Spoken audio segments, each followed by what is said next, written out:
Chapter 10:12, First Day of September. Dear Mr. Isaac, ever since September was ushered in, Backlund's temperature has been dropping day after day. Recently, the elderly can already be seen wearing gloves when outdoors. Just like last year, the smog has begun to envelop the city. This would happen 1 to 2 days a week, or even more. Clearly, the environmental measures governing air pollution aren't something that can be resolved in a year or two. It will take at least 5 years. Something that should be worth being happy about is that the pungent smell in the air has already lessened significantly. My sanguine friend is very pleased with such weather. Another delightful change is that more and more students, postmen, and technical workers have bought bikes. The number of carriages on the streets has decreased, implying that the smell of horse feces and the stench it brings is no longer the main pollutant in Backlund's air. Of course, they still occupy a rather important position. As you know, those ladies and gentlemen who think highly of their standing wouldn't casually lower their own standards. However, based on my observations, their kids are gradually having a growing interest in bikes. I've been leading a normal life during this period of time. I go to St. Samuel Cathedral and the Lone Charity Bursary Foundation a few times a week, participating in their activities and continuously donating cash.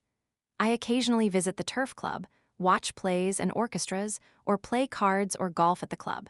During weekends, I either participate in balls, banquets, or saloons. I forgot to mention that I've already bought a manor. It formerly belonged to Duke Negan and is called Mager.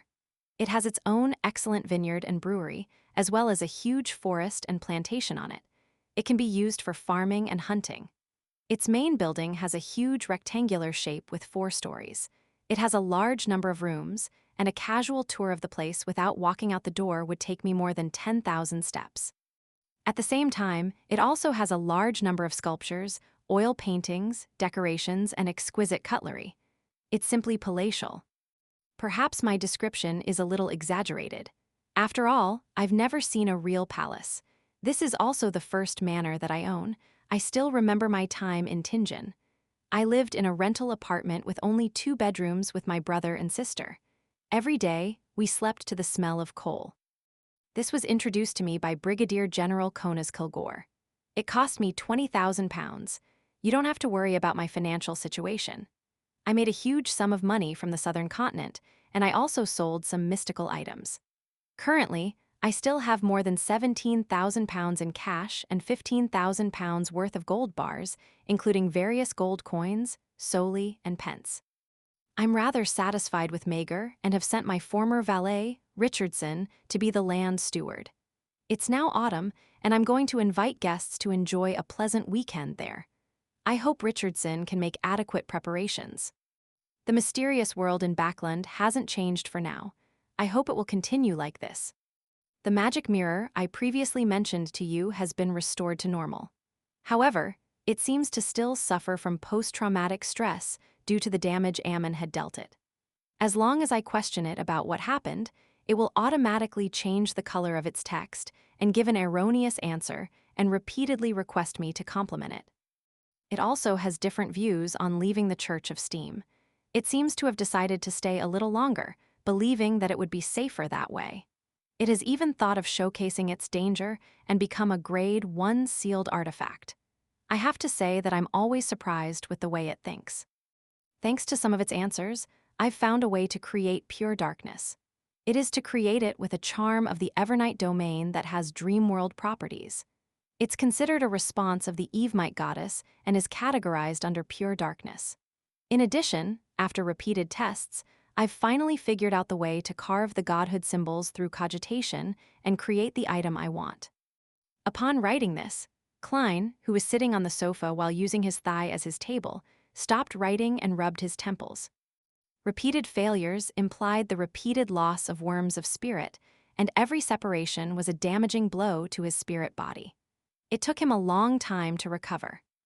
Therefore, in order to have redundancies to prevent any accidents, Klein never pushed himself to the limit.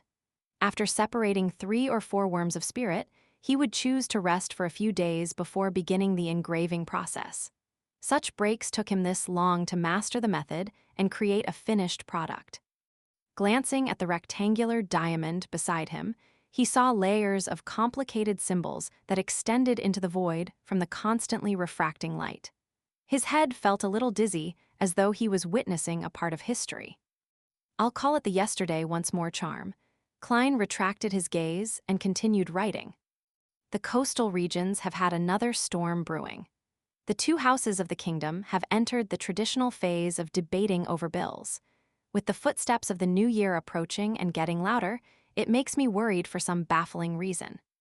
May you recover quickly and wake up soon. Your eternal student, Klein Moretti. Putting away the pen and folding the letter, Klein blew Azek's copper whistle and summoned the skeleton messenger that stood nearly 4 meters tall. Unlike before, this messenger had only shown its head and one arm. The rest were beneath the floorboards on the second floor. This made it appear significantly shorter than Klein.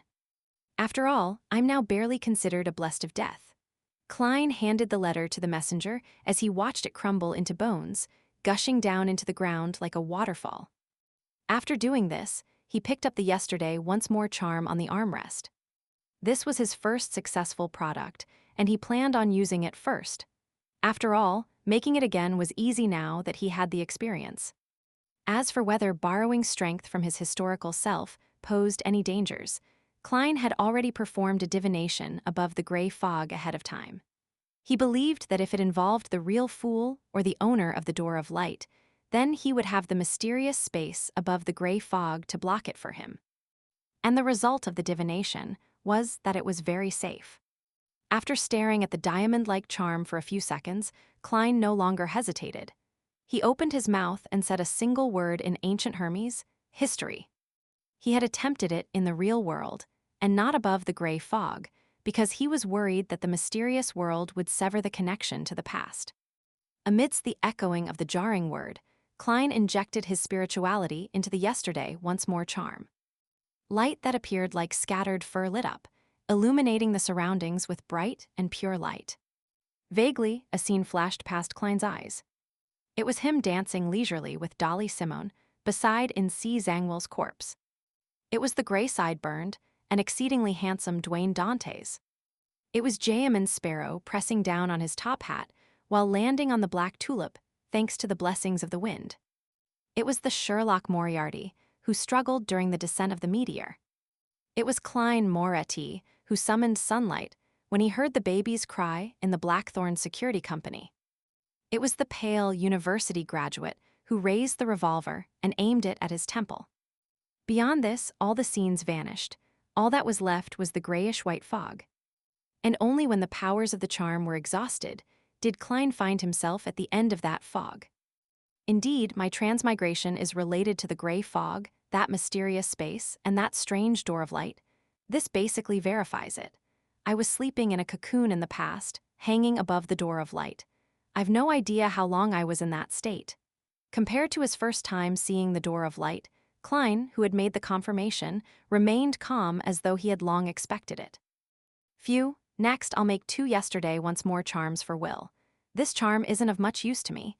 I won't be visiting him this week. It will incur suspicion if I feed him ice cream every week. Their maid is already looking at me in an odd way. Also, since I've mastered the cogitation engraving method of the godhood symbol, I can bring forward the creation of the extraordinary bullets made with the worms of time. Yes, Leonard said that he will be visiting Tingen in the next few days. Let's see if the power of the mutated sun sacred emblem can be stolen. Klein rubbed his forehead and left the sofa. At a previous tarot gathering, Leonard had already informed him of the 4 types of godhood symbols and magical labels he learned from Pallas Zarost. They came from the Marauder domain, and it was said that one of them was capable of misdirecting the enemy, making them make errors in judgment. Another was to steal 3 Beyonder powers that the target had formerly used, beginning with the most recent power. The third would cause the enemy to lose plenty of vitality if the enemy could be affected by it, making them enter an aged state. Finally, one of them could create worms of time that didn't live long. They would secretly parasitize the target's body and allow the charm user to control them. Among the 7 remaining worms of time that Klein had, he had already made 3 into Fate Siphon charms and had given Miss Justice 1 and kept 2. This also meant that he still had 4 worms of time, allowing him to try out each of the 4 effects. Of course, his intuition told him that the chances of a successful product weren't guaranteed. As for Leonard's 2 worms of time, one had been made into a fate siphon charm. He had followed the World Jayamon Sparrow's instructions to pray to Mr. Fool and had received a reply. The other relied on Pallas Zarost's help to create a parasite charm. After busying himself with a series of tasks, it was evening. Klein had 5 successes and 1 failure. He obtained 2 yesterday once more charms, 1 parasite bullet, a deceit bullet, and a deprivation bullet. The only failure was the aging bullet, seemingly due to the inability to use sufficient powers from the mysterious space above the gray fog. Looking at the 3 similar-looking bullets that were a mix of transparency or translucency, Klein heaved a sigh of relief. He took out Death Knell and loaded the bullet. In the revolver were 3 of his control spirit bullets. After clearing the altar, he walked out of the room and headed for the 2nd floor. Upon entering the dining hall, he said to butler Walter, who was waiting for him, "Invite the guests to a hunting trip over the weekend in the city outskirts using the name list." "Yes, sir." Walter was already prepared for this, remaining stem and serious. "Tingen City, 36 Zoudeland Street." Leonard got off the carriage as he looked at a newly built building with a mixed expression. He momentarily forgot to enter.